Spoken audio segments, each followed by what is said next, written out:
ಆತ್ಮೀಯ ಮತದಾರ ಬಂಧುಗಳೇ, ನಿಮ್ಮೆಲ್ಲರಿಗೂ ನಮಸ್ಕಾರ. ಇಂದು ನಾನು ವಿಶೇಷ ಸಮಗ್ರ ಪರಿಷ್ಕರಣೆ ಅಂದರೆ SIRಗಾಗಿ ನಿಮ್ಮ ಎನ್ಯುಮರೇಷನ್ ಫಾರ್ಮ್ ಹೇಗೆ ಭರ್ತಿ ಮಾಡಬೇಕು ಎಂಬುದರ ಬಗ್ಗೆ ಮಾಹಿತಿ ನೀಡಲಿದ್ದೇನೆ. ಮೊದಲನೆಯದಾಗಿ ಭಾಗ 1 ನೋಡಿ. ಈ ಭಾಗದಲ್ಲಿ ನಿಮ್ಮ ವಿವರಗಳನ್ನು ಈಗಾಗಲೇ ಮುದ್ರಿಸಲಾಗಿದೆ.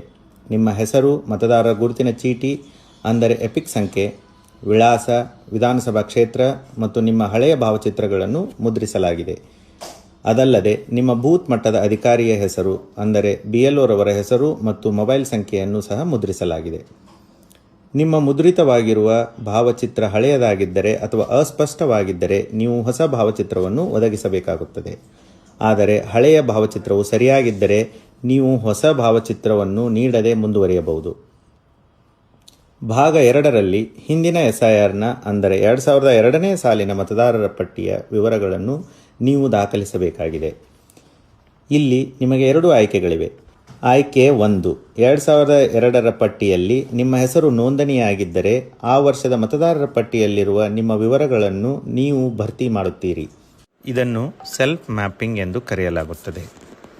ಆಯ್ಕೆ 2, ಒಂದು ವೇಳೆ 2002ರಲ್ಲಿ ನಿಮ್ಮ ಹೆಸರು ನೋಂದಣಿಯಾಗದಿದ್ದರೆ ನೀವು ನಿಮ್ಮ ತಂದೆ, ತಾಯಿ, ಅಜ್ಜ ಅಥವಾ ಅಜ್ಜಿಯವರ 2002ರ ಮತದಾರರ ಪಟ್ಟಿಯ ವಿವರಗಳನ್ನು ಒದಗಿಸಬೇಕು.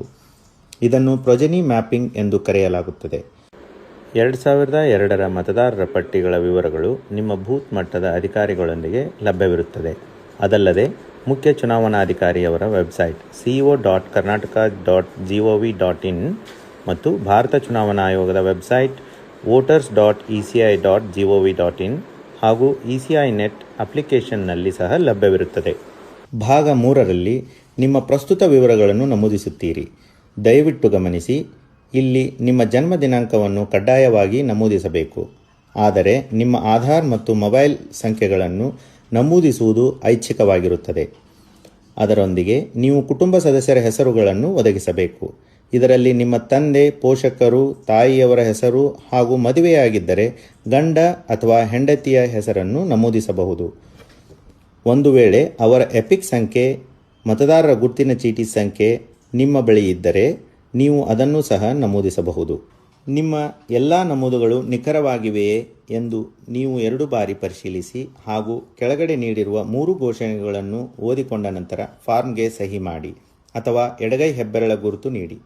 ನಿಮ್ಮ ಅನುಪಸ್ಥಿತಿಯಲ್ಲಿ ನಿಮ್ಮ ಪರವಾಗಿ ನಿಮ್ಮ ಕುಟುಂಬದ ಯಾವುದೇ ವಯಸ್ಕ ಸದಸ್ಯರು ನಿಮ್ಮೊಂದಿಗಿನ ಸಂಬಂಧವನ್ನು ನಮೂದಿಸಿ ಸಹಿ ಮಾಡಬಹುದು. ಸಹಿ ಮಾಡಿದ ನಂತರ ಫಾರ್ಮ್ ಅನ್ನು ನಿಮ್ಮ ಬೂತ್ ಮಟ್ಟದ ಅಧಿಕಾರಿಯವರಿಗೆ ಅಂದರೆ BLOರವರಿಗೆ ಹಸ್ತಾಂತರಿಸಿ. ನಂತರ BLO ಸ್ವತಃ ಫಾರ್ಮ್ಗಳಿಗೆ ಸಹಿ ಮಾಡುತ್ತಾರೆ. ಅವರು ಅಧಿಕೃತ ದಾಖಲೆಗಳಿಗಾಗಿ ಒಂದು ಪ್ರತಿಯನ್ನು ಇಟ್ಟುಕೊಳ್ಳುತ್ತಾರೆ ಮತ್ತು ಇನ್ನೊಂದು ಪ್ರತಿಯನ್ನು ನಿಮಗೆ ಹಿಂತಿರುಗಿಸುತ್ತಾರೆ.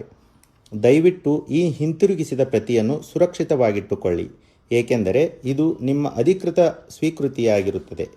ವಿಶೇಷ ಸೂಚನೆ: ಎನ್ಯುಮರೇಷನ್ ಫಾರ್ಮ್ ಜೊತೆ ಯಾವುದೇ ದಾಖಲೆ ಒದಗಿಸುವ ಅವಶ್ಯಕತೆ ಇರುವುದಿಲ್ಲ.